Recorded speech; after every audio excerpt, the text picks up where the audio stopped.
En la tarde del 31 de agosto de 1939, las fuerzas alemanas llevaban a cabo sus últimos preparativos para la invasión de Polonia. Las tripulaciones estudiaban sus objetivos. Los tanques se trasladaban a sus posiciones de ataque. Y entonces, en la madrugada del 1 de septiembre, soldados alemanes vestidos con uniformes polacos atacaron una estación de radio en el lado alemán de la frontera, dejando tras de sí algunos cuerpos.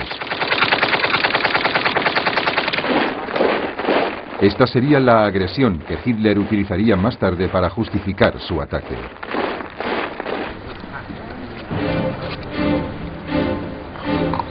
A las 8 de la mañana, aún antes de que se hubiese declarado oficialmente la guerra, tropas alemanas apartaron por la fuerza las barreras de la frontera polaca y fuerzas móviles la cruzaron velozmente.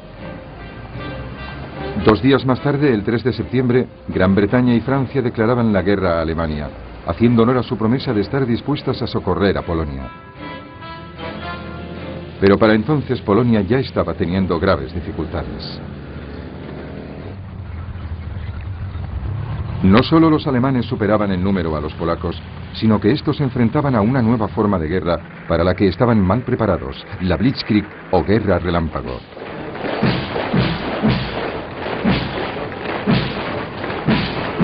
En 1939 el ejército alemán estaba formado por 1,5 millones de hombres. Su élite eran los Panzer, 6 divisiones blindadas y 4 divisiones ligeras cuyo objeto era el reconocimiento. El número total de unidades ascendía a 2.400 tanques.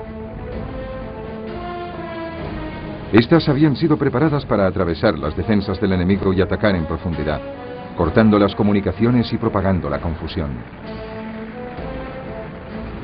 Los puntos fuertes del enemigo serían así evitados, siendo posteriormente reducidos por la infantería.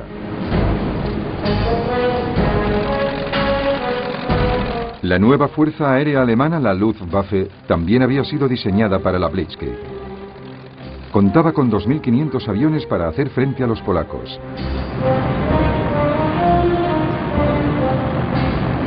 Lo más notable era el avión de bombardeo en picado Junkers Ju-52 Stuka. Era una forma de artillería volante que ejecutaba ataques de precisión para ayudar a las fuerzas de tierra que avanzaban rápidamente.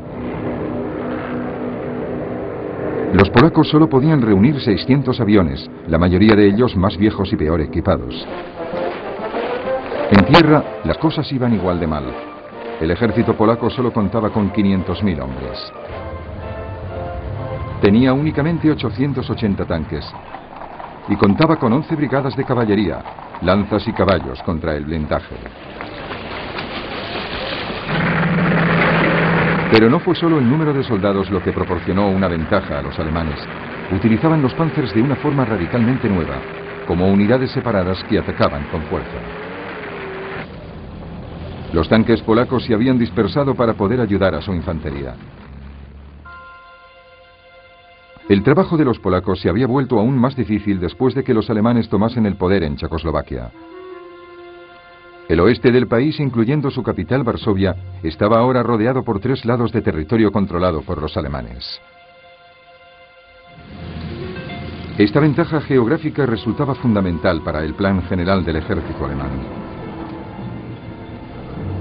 La tarea de la primera ofensiva de los tanques era proporcionar un gran avance inicial.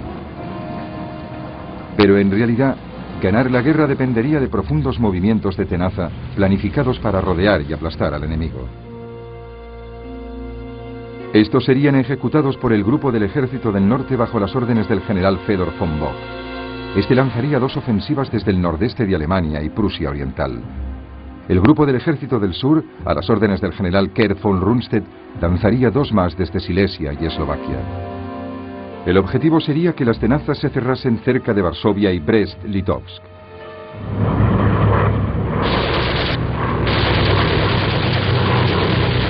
A los alemanes todo les fue bien desde el principio.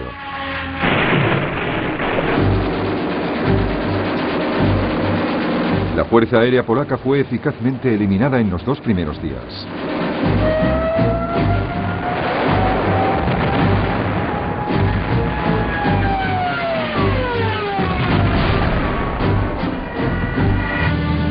Los Panzers se abrieron camino y atacaron en profundidad. mientras que los Stukas y los bombarderos demostraron ser tremendamente efectivos.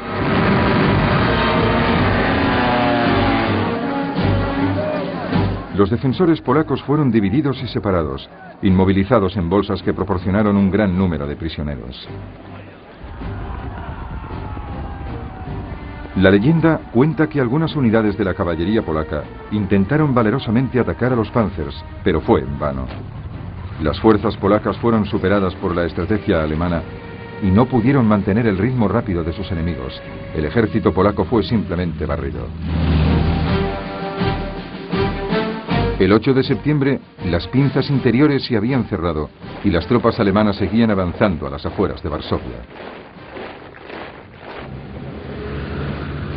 El 17 de septiembre, las pinzas exteriores se encontraban en Brest-Litovsk.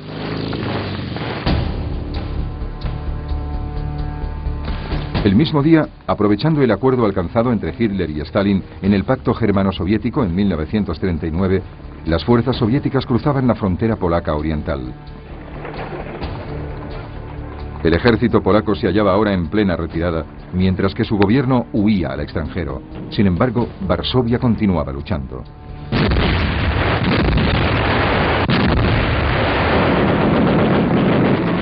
Sus defensores rechazaron la oferta alemana de rendición y como consecuencia toda la furia de la Luftwaffe y un bombardeo de la artillería cayeron sobre la ciudad.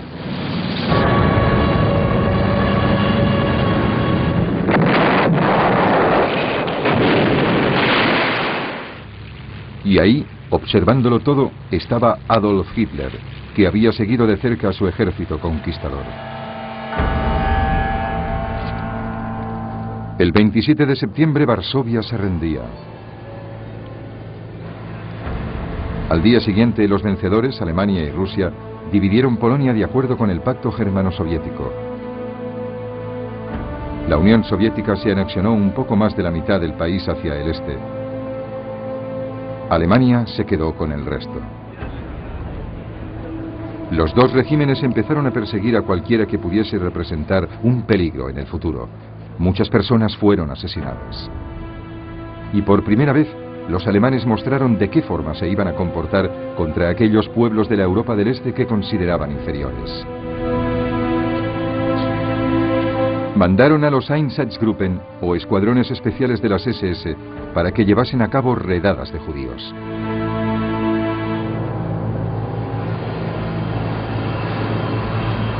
Se obligó a la mayor parte de estos a vivir en los guetos de las principales ciudades en los que morirían de hambre. Otros fueron ejecutados en el acto. Los polacos lucharían valientemente desde el extranjero.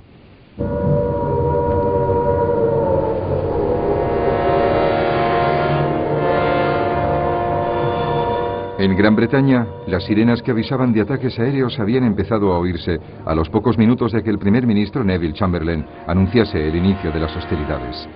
De hecho, a pesar de las garantías de sus políticos respecto a la soberanía polaca, Gran Bretaña y Francia habían hecho bien poca cosa para ayudar a Polonia. Tal como Hitler había especulado, una vez que hubieron declarado la guerra no tuvieron ni idea de lo que tenían que hacer. En ambos países había empezado la movilización. Se aceleraron las precauciones que había que tomar ante posibles ataques aéreos.